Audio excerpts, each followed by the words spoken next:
Hello, everybody. I'm Dr. Marianne Pinkston, and this is The Better Life with Dr. Pinkston, a podcast meant to bring you more integrative and functional medicine topics, things that everybody are really interested in, but maybe your doctor and contemporary doctor doesn't usually talk about.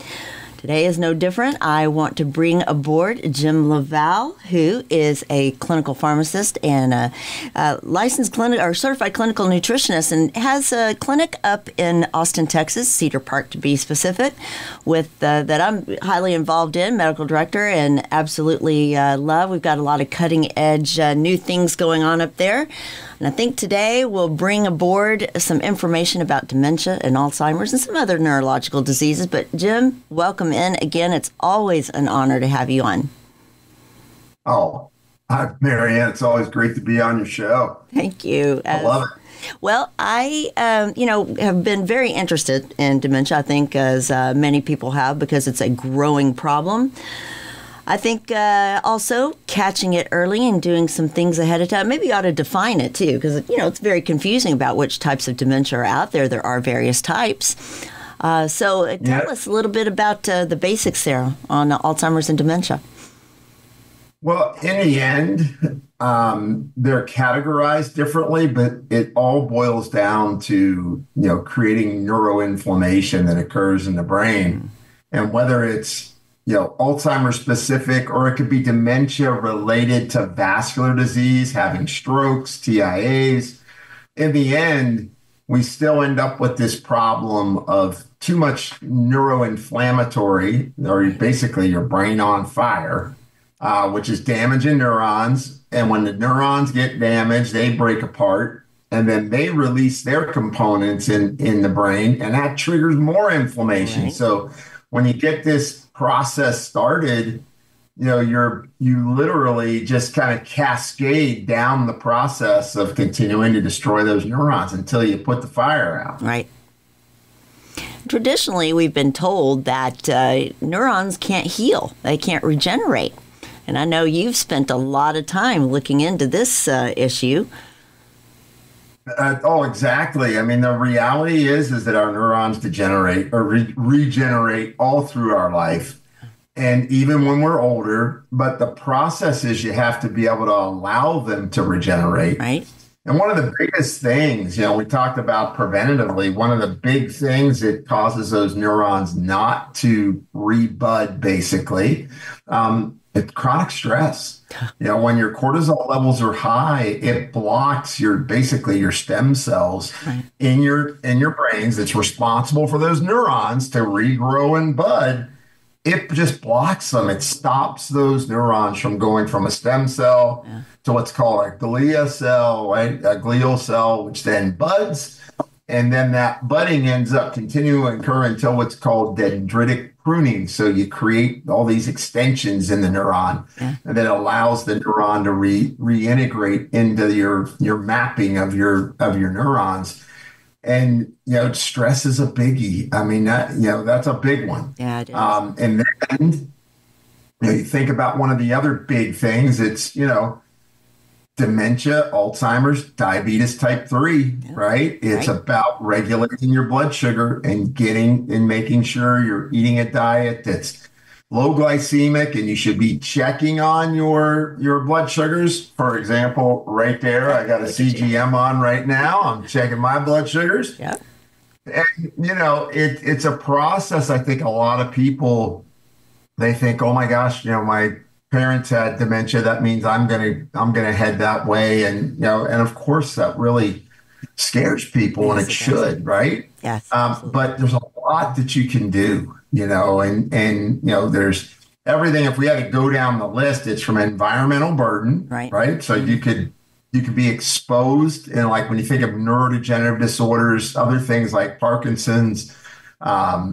That can occur because you're damaging those dopamine receptors. And then, from there, you got environmental burden, and then it's diet and lifestyle. Are you a smoker, or how much do you drink? Exercise is a biggie, right? You need to exercise to create blood flow to the brain, but at the same time, you don't want to overtrain a lot, because if you exercise a lot, that means you got to work harder at recovery, because exercise triggers a lot of inflammation in your body. And Right. if you don't recover and settle that post-exercise response down, well, then you're starting from a deficit that next day, and then you get back to working hard again and you trigger more inflammation. Right. And so, that piece is incredibly important as well. And then the whole aspect of, once again, managing your stress, so important. And then nutrients. How do you nourish your brain? Right. You need omega-3 fatty acids. You need nutrients, minerals like magnesium, really important for your brain. And that's kind of the, hey, this is where we start. And then probably one of the things that nobody is really talking about, it's about your gut health. Right. And it's the fact that when your gut is out of balance, you lose your microbiome diversity, you're reducing blood flow to the, to the intestines, or you're on medication that could be disrupting your microbiome. Your bugs start to break down. And when the bugs break down, it releases something called lipopolysaccharide, LPS. And LPS crosses the blood-brain barrier really good, and it fires things up. It activates the immune cells in your brain called the microglia. And when they get activated, they start triggering a lot of inflammation. Right. And something I love about you that you bring to the forefront very often is stress. Stress is something that people, there can be good stress, there can be bad stress. Stress is stress.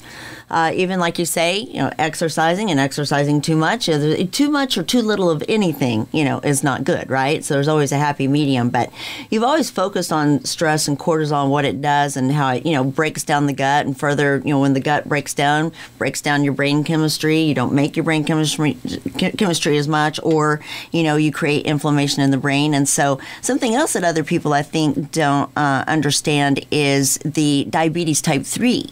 Something I learned about 20 years ago and still not talked about in the U.S. drives me nuts. But your brain has a kind of a layer on the outside of it that protects it from the rest of the body. So even though you don't have diabetes maybe in the body, your brain has its own sphere and world up there, and you can develop blood sugar dysregulation, right? And that's where kind of the term diabetes type 3 comes from. Oh, that's exactly it, Marianne. And I think what a lot of people are doing as a response is they go on a high-fat diet and they go, oh, my God, I can't believe how sharp my brain is. Right. For about 6 months. And then it starts to create problems because high-fat diets create more lipopolysaccharide in the long run. Right. And that means you're still going to end up at the spot that you're in. And there's a little bit, there's something called the glymphatic system or the glial lymphatic system. So your brain, in its own little protective environment, is supposed to flush out the byproduct of metabolism. Right. And when that doesn't happen, and the two big things that affect the glymphatic network are sleep. So are you getting good sleep? Yeah. Because when you sleep, those lymphatic channels open up from the glial activity, and then it allows that flushing to occur. So night is meant to restore your brain. Right. And so if you're having trouble sleeping, the first thing you should do is think about how can I get through that strategy and move to get better night's sleep. And the second one is exercise. Right. So you don't have to be, Marianne, you're a passionate exerciser, so am I, so we like to get after it a little bit. Yeah. But you don't have to do that. Yeah. No. Get out and walk. Do a little bit of resistance training. You don't have to do a lot, just do some. And I prefer people trying to walk more. If you like riding a bike, ride a bike, but that doesn't help your bone density. Off topic, but make sure you get the bone building in you too, because as you're aging, that part's important too. Yeah. So many things that fall apart as you go along and get older that you got to pay attention to, and we get the laundry list out, right? Exactly. And so this is something too. If there is, true Alzheimer's, the genetic factors, the diagnosis of Alzheimer's is Right. fairly genetic, but it's something that, is happening more often now and starts really early. So, we look at grandpa and think, grandpa's old and he's, it's age related, he's losing his memory. But there's a lot of people now in their 40s and 50s that are starting to lose their memory and start very early like that. And you mentioned environmental factors. So if we can talk about that for a minute, I know plastics, BPA, different types of chemicals, the heavy metals, or some of the pesticides in foods and things like that. What are other environmental factors that we need to avoid? Well, I mean, I think it's hard today to avoid environmental burden, Yeah. right? Because there's so much stuff that gets, like, organochlorines get up into the environment, it rains and they come pouring down. Yeah. Pesticides obviously get into our groundwater, and that becomes an issue. 90% of all pesticides made are put on our food. So, gasoline additives, MPTP, an additive absolutely tied to neurodegeneration. Wow. Heavy metals, lead, mercury. Back when we were young, people were, looking at newspapers and all that ink on those newspapers, Yep. and all the ink on our receipts that we got, that we put in our hands, Right. and then we're playing with them and they're smearing. We get exposed. And, the other one are solvents. So things like, motor oil. You think, well, what motor oil? Why would I get exposed to that? Well, maybe you're not, but maybe the mechanic up the road is. Yeah. Right. There's a reason that there's a skull and crossbones on the back of oil cans, right? So, I think the thing that we have to think about more is, well, how do I stay resilient to the environment? Right. Is it doing sauna? If you can do a sauna, or you have access to an infrared sauna or traditional sauna, exercise being important, keeping your detoxification pathways open. And there's people that genetically predisposed to that, but you can overcome that. You can take things that support glutathione production and support catalase and SOD, superoxide dismutase, our three major antioxidant systems. Right. Glutathione, catalase, SOD. Yeah. Keeping those things intact are important. And one of the biggest ones that I think most people fall short on is fiber intake. Sure. They just don't get enough fiber, and fiber's needed in order to help your body in terms of detoxification processes. Yeah. So, I think there's a lot of issues out there that people can control. But I also tell people all the time, your health is work. It's work. We're not living in Sardinia. We're not living in Icarus, Greece, where people live to 100 because their air's cleaner and they're Right. walking up and down 400 steps a day and getting fresh food. Their food doesn't have as many GMOs. Their food doesn't have nearly as many additives. Obviously, if you've seen a lot of the popular casts now, comparing a box of US whatever Right. cereal versus another cereal, Yeah. 20 plus ingredients on the US box, 4 on the one that's in Europe, right? It's the Right. same brand. Yeah. I just think that you really have to work at decreasing inflammation signaling. And what I've spent the last 8 years on is getting people to understand metabolic inflammation, or the term metaflammation. Yes. Metaflammation leads to inflammaging, and whether it ends up as dementia, Alzheimer's, or it ends up with Parkinson's, or you end up with heart disease or diabetes, it all kind of boils down and funnels through that metabolic inflammation. Right. That's why I wrote the Metabolic Code book 20 years ago, and second edition coming out. Yay. And yeah, I know it's close.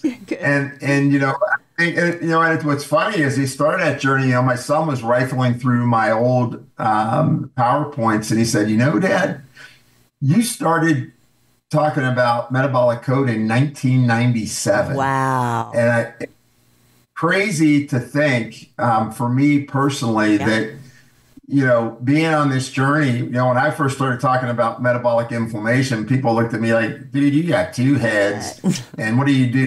Cut off chickens and swirl them around, in order to get people well. And really, all I was trying to do was get people to be in homeostasis, like keep your body in balance. And the whole aspect of dementia, which is so troubling, honestly, is that I think there's just a general lack of understanding. Everybody talked about, tau proteins and amyloid plaque, and that's the cause. Yeah. That really wasn't the cause. That was the tail of the dog. Yeah. What really was triggering all that was metabolic inflammation. Absolutely. And really, it starts with lipopolysaccharide. When your body's making more of that, it crosses the blood-brain barrier, it triggers inflammation, and your body's got to juggle that inflammation. It's got to try and turn it off. Absolutely. And that's where we get into kind of this interesting topic of galectin-3. Right. Yeah. And I may hold you right there because we're going to hit a break and we're getting into a big topic there. And I want people to hear more about this. And something else we'll go over too, hopefully, is, some of the things that you can do ahead of time, exercise, sleep. We've talked about a few of those basics and maybe some of the supplements and things that will help. But getting the metabolic code, you got your new one coming out. I'm so excited about that. Yes, you are ahead of your time. You always have been. That's why I adore you so much and I've followed you for so long. It just makes stupid sense, all of it. It just makes so much sense. But where can people find you, find your books, find out more information? Well, The Real Jim LaValle on Instagram. They can go to jimlaval.com and they can always go check out metaboliccode.com if they'd like to. Yep. And you've been tearing it up on Instagram. Now you've got some fantastic videos, so I need people to go watch some of those things. Snippets of brilliance. Well, that's all due to my son. I mean, Christian has really got me into the 21st century. I just go out and do all this content, and then he makes something happen from it. And, let him put it I'm together. grateful to come on board, because I don't ever realize, like I looked at it the other day and it was like he had 15,000 views this month. I'm like, oh, amazing. Okay. I'm so happy. Yeah. Well, I never even looked at my name on the internet until about 8 months ago. And when I looked at it, I was like, holy crap, where'd all this stuff come from? Exactly. There you go. We're very excited about it. And of course, there's the LaValle Performance Health Center up in Austin, Texas, Cedar Park. And so LaVallePerformanceHealth.com, right? Please, dear God, let that be right. All right. Awesome. And I'll have all these links on my website. You can also go to drpbetterlife.com, find some of our previous shows and previous information. We did one not too long ago on meta-inflammation. So go take a look. We're going to take a short break, come back on the other side and talk about galectin-3. You're going to want to hear this. Hi, this is Ray Solano with your Healthy Choices Minute, sponsored by Prescription Dispensing Labs. New research has concluded that implementing dietary changes could prevent gut inflammatory processes involved in some chronic diseases. Modulation of your gut microbes through diets enriched with vegetables, legumes, grains, nuts, and a higher intake of plant over animal foods has a potential to prevent intestinal inflammatory conditions at the core of many chronic diseases. In short, the foods we eat in our dietary patterns have a major influence on our immune system that can cause many conditions we are suffering from today. Solution: try our OptiMeal shake. Our team has developed the best tasting, healthiest shake you've ever experienced to control blood sugar and to improve your gut. Start your day today with a healthy choice. Call us today at 888-909-0110 for a free sample of the OptiMeal shake. 888-909-0110. Remember, you have a choice in healthcare. I am Dr. Marianne Pinkston here with Jim LaValle, clinical pharmacist, who, we've been talking a few minutes about how much you have done over the past 20, 30 years now, and meta-inflammation. And so amazing. Yeah. As far as I'm going to give you a moment to feel old here a little bit. You said, metabolic code back in 97. That's the year I graduated from medical school. So that's wow. I've had a long career, and that's a long time ago, Jim. I'm amazed by that. But you brought up something important, galectin-3. This is something now that we've known about in heart disease for a long time. Turns out there's a neurological component, right? Absolutely. It's huge. And So galectin-3 basically is made in your body as a response to stress. I mean, meaning that when you start triggering a lot of lipopolysaccharide, so lipopolysaccharide attaches to cardiac myocytes. Lipopolysaccharides can attach to the lung, to the kidneys, but it upregulates galectin-3, which can be measured. And galectin-3 triggers a massive amount of pro-inflammatory signaling. Wow. So it makes more of, you hear terms like TNF alpha. And now post-COVID, everybody understands cytokines. So IL-6 gets upregulated, IL-10, more TGF beta, more metalloproteinases. So all of those kind of inflammatory compounds that get released end up damaging tissues. Now, specific to the brain. So when lipopolysaccharide starts triggering those microglial cells in the brain, you need to counter it. Your body goes, uh-oh, I got a warning signal. I need to do something about it. Yeah. So it starts making galectin-3. Well, the problem is that if it's, say, a traumatic brain injury, hey, I got a concussion, the inflammation's there, your body's got to turn it off, and then your brain heals, hopefully. The problem is when it becomes constant. Yeah. So you're just triggering neuroinflammation on a constant basis. Yeah. Well, then that galectin-3 doesn't get to turn off. And because of that, as your galectin-3 goes up, it damages your tissues in an accelerated way. So it turns out that it looks like galectin-3 is the target, like the metabolic target that we're looking for to help to neutralize the damage going on to the neurons in dementia and Alzheimer's. And, obviously it's important to try to counter that. And you can, you do all those lifestyle things we talked about, but there are new and exciting compounds out, one on the immunologic side that helps to bind up the galectin-3 and inactivate it. And that's awesome. And guess what happens? Early studies, these are ongoing trials, but the people, not rats. Rats don't go through the maze better, which is cool if they did. But people actually show an improvement on their mini mental status exam. They go from really doing poorly to scoring better, being alert again, having cognition back. And so that compound's called TB006. And why it's so important is that galectin-3, it's associated with Alzheimer's, dementia, Parkinson's, MS, ALS, strokes, and TBIs. So anything related to the brain, galectin-3 is like the bellwether, and there's, with a lab, basically, if you got your galectin-3 measured, you'd like to be below 17. You want to be in the teens. You want to be under 20, and when you get up above, actually 17.8 to 22.2, that's a moderate risk of adverse outcomes. And once you get up into the mid-20s, you're going to get in trouble. And actually, even it was in Journal of Neuroscience, just came out in 2024. It showed that once it was above 22.2, you had a high risk of adverse outcomes. Wow.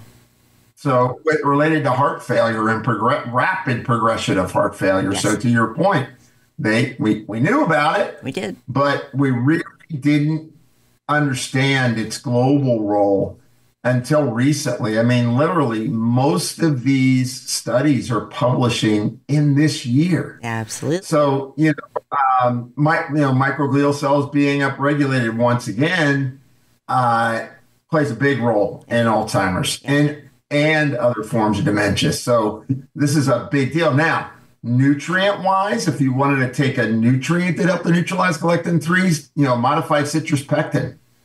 Modified citrus pectin, actually binds up galectin-3. So, there are, a nutrient strategy that you can utilize. However, once people get to the point of, hey, I'm noticing it's early onset Alzheimer's, my family member has got, or signs of dementia. Yeah. You want to get aggressive, Yes. right? So Yes.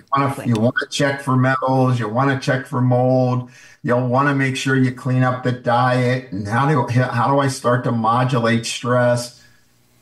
But you may need to resort to using something like TB006 Yes. To see if, hey, is this something, participate in the studies on it. Absolutely. Because side effects on it are, very low. Absolutely.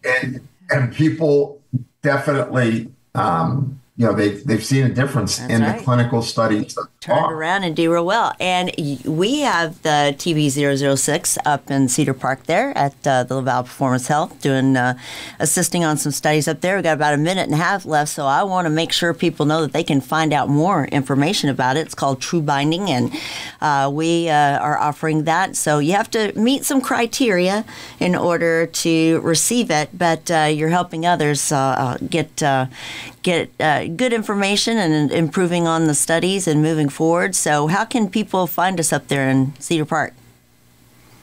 Well, Laval Performance Health is a great way. They can go and find that online and send in a note. You'll get a hold of the staff and they'll get moving from there. So easy to do. Absolutely. Fantastic staff, and it's really easy, and I'm going to have all of that on the website. And so this time always goes so fast, and it's such a shame. You're such a wealth of knowledge, and I enjoy always having you on. Thank you for coming on with us again, talking a little bit about dementia. We're going to have you highlighted again here in a couple of weeks. So until next time, Jim, thank you again for coming on. Oh, great to be here as always. Awesome. Guys, everybody have a great week. We'll see you soon.